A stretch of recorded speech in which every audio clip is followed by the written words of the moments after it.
আমার জীবন এমন ভাবে গঠন করতে হবে, আমি মরার পরে আসমান যেন কান্দে, জমিন যেন কান্দে, 18,000 মাখলুকাত যেন আমার জন্য কান্দে। এই জন্য আমি আপনাদের হাতে পায়ে ধরে বলি, বিশেষ করে যুবক ভাইদেরকে বলি, যুবক ভাই, জীবন এই পৃথিবীতে আমরা চিরদিন থাকার জন্য আসি না।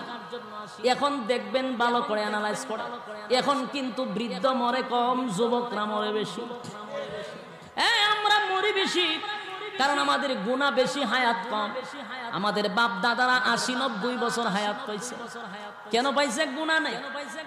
আর আমাদের গুনাহের পিএইচডি জন্য দেখবেন 40 বছর হওয়ার পরে 2টা কিডনি ড্যামেজ হয়। 40 বছর হইলি দেখা যায় হার্ট ব্লক হয়ে যায়, প্যারালাইসিস হয়ে যায়। কেন রে এত সমস্যা কেন? বলে গুনাহ যত বেশি তত হায়াত কমতে থাকে, অকালে মৃত্যু হয়। আমাদের বাপ দাদারা 50-60 বছর পরেও রোগ পাওয়া যায় না, কিন্তু আমরা 30 বছরের রোগ হয়ে বসেছি। কারণ মোবাইলের গুনাহ তো বাপ চাচাদের ছিল না, এই মোবাইলের গুনাহ আমরার আছে। কথা হয় না? যুবক ভাই, এই জন্য সুন্দর একটা জীবন গঠন করতে হবে। আল্লাহ বলে, বান্দারে আমি বলে দিলাম না এই পৃথিবীটা থাকার জায়গা না, আসতেই যেহেতু হবে, পরকালের সামান আমরা তৈরি করতে হবে। কথা হয় না?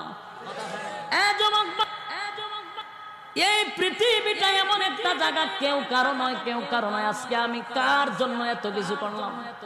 আজকে মারা যান আপনি, আপনার প্রিয়তমা স্ত্রী পর্যন্ত আপনার জন্য কানলে না হয় 1 মাস কানবে, এর বেশি কানবো, 1 সপ্তাহ পরে দেখবেন পরিবর্তন। মা কানলে না হয় আরো কয়েকদিন কানবে। কিন্তু দিলের কান লাগায় শুনেন, বেশি দিন কানবে না। দুনিয়াটার সিস্টেম এরকম। কিন্তু আপনি যখন কবরে যাবেন, মনে মনে বলবেন, আমি তো একটা মানুষ ছিলাম, আমারও একটা নাম ছিল, আমার ভিতরে রক্ত মাংস ছিল। কিন্তু 2টা চক্ষু বন্ধ হওয়ার সাথে সাথে দেখবেন আপনার নাম আর নাম থাকে না। আপনার কলিজার টুকরা সন্তান তখন আব্বা বলে না। আপনার চাচা ভাতিজারা আপনার নাম ধরে ডাক দেন, আপনার নাম আব্দুল কুদ্দুস, আব্দুল গফফার, কিন্তু নাম বলে না। সবাই বলে এখন লাশটারে ঘর থেকে বাহির করো, লাশটারে খাটিয়াতে তুলাও, লাশটারে গোসল করাও। তার মানে কেউ নাম ধরে ডাকতে চায় না।